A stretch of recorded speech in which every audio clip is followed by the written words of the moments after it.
good morning, everyone. We're back with our third video, trying to answer your questions. And these are directly from our YouTube comment section. Please send us your questions and we'll keep doing this as long as you guys have questions.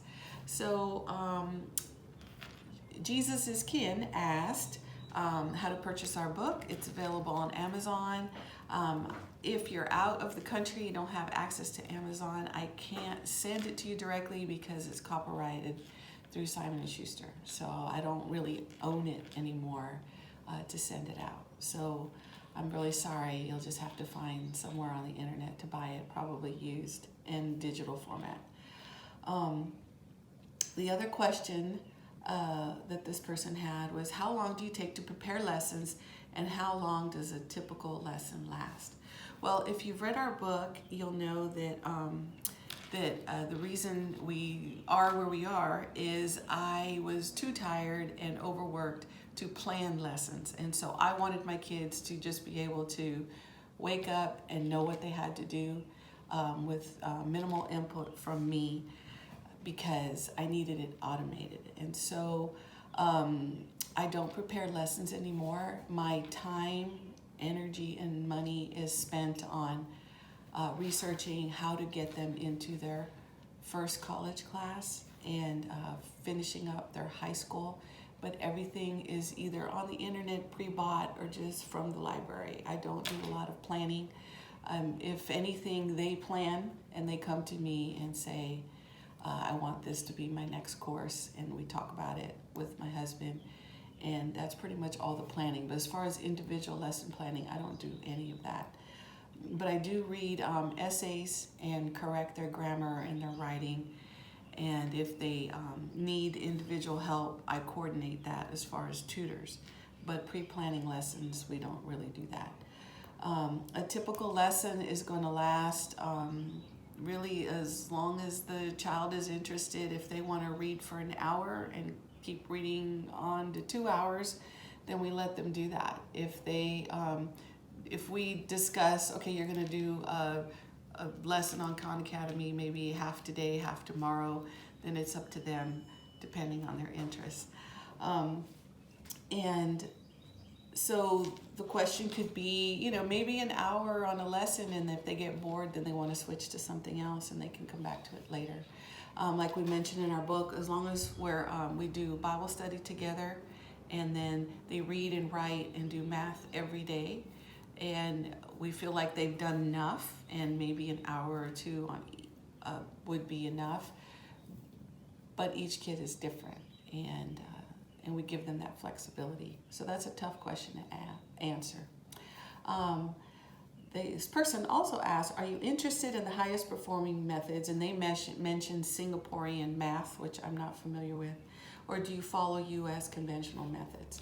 Well, we've been criticized for not doing working at the highest level. Really, we are just trying to reach a general proficiency proficiency for high school, and then starting college as soon as possible. So the answer for that, I guess, is no. We're not trying to take AP classes at the high school level at home. We, for us, our goal, and it may be very different than everyone else's goals, but our goal is how soon can they start college classes. And so if that's just going through geometry, then that's all we do, and then let them go right into college algebra. But as far as the methods that we use at home, that again is very much up to the student. If they want to use old-fashioned textbooks, if they need a tutor, or if they want to just use Khan Academy, or just watch YouTube videos. The next question is, what do I think about teaching in different languages when parents are bilingual? I think that's amazing, and that gives a child an advantage.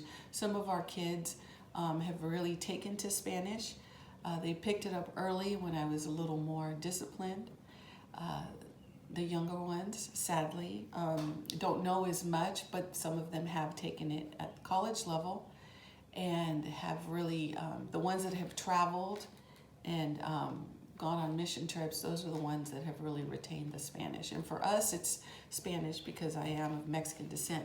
But if any of you out there are bilingual, trilingual, I think that's amazing. And we all know that kids can pick up languages very early.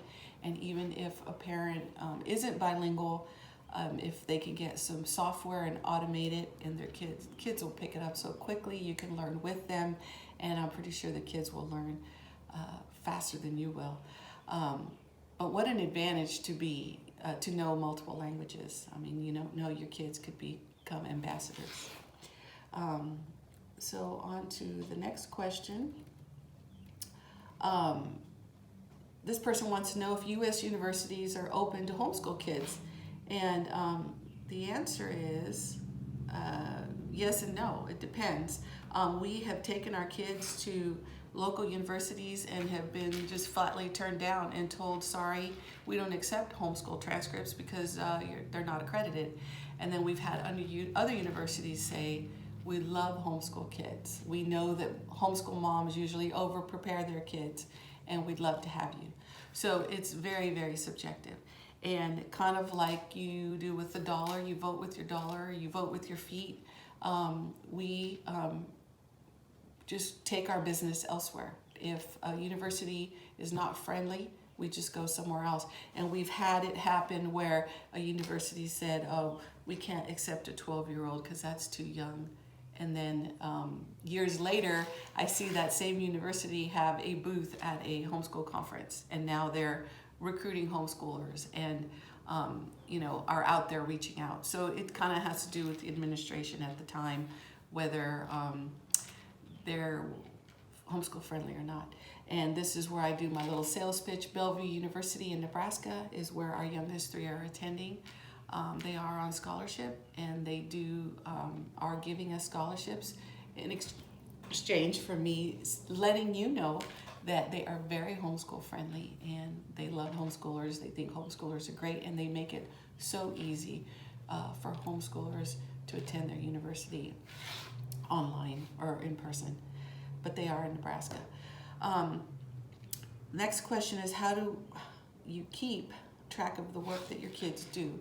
Well, when we lived in other states where we were required to keep track of some of their work, I did. It really depends on what state you're in.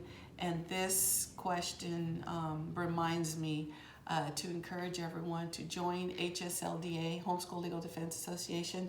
I don't get any kickbacks from them, but for us it was $100 a year, I think, and it was worth every dime to have that security, knowing that if you're questioned, you have some legal help, some legal representation.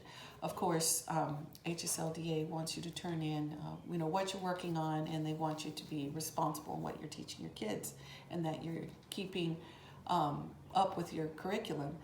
But as far as keeping track, we honestly do not keep track of the work that our kids do until they reach high school level, and that's when we start a high school transcript.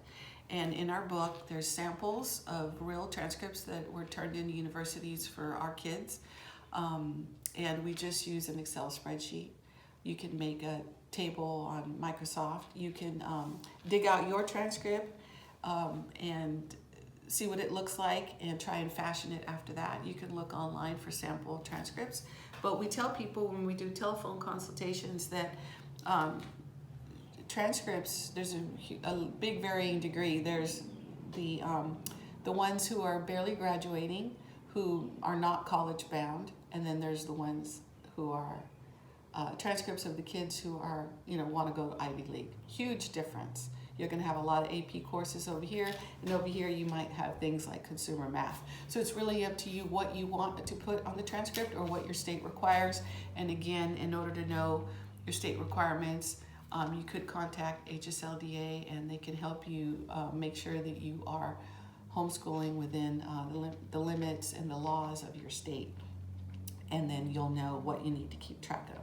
Some states it's just attendance, and so because we were military, some states we kept attendance, some we didn't. We're in Alabama now, they were very relaxed, and here we just had to homeschool under a church cover school, which now the laws change and we don't even have to do that. So the answer to that question is depends. And so S. Lee asked a lot of great questions, but we're going to wait and answer those next week, and we will do another video, and we want to hope that you guys come back for the rest of our questions. And so please like this video, leave comments, add your questions below so that we can keep making videos, and share it with your friends, anyone that you know that is thinking about homeschooling or just generally curious. Please subscribe and turn on that notification bell, because I can't say when I'm going to put out the next video, which day, but hopefully sometime next week. But thank you so much. God bless you.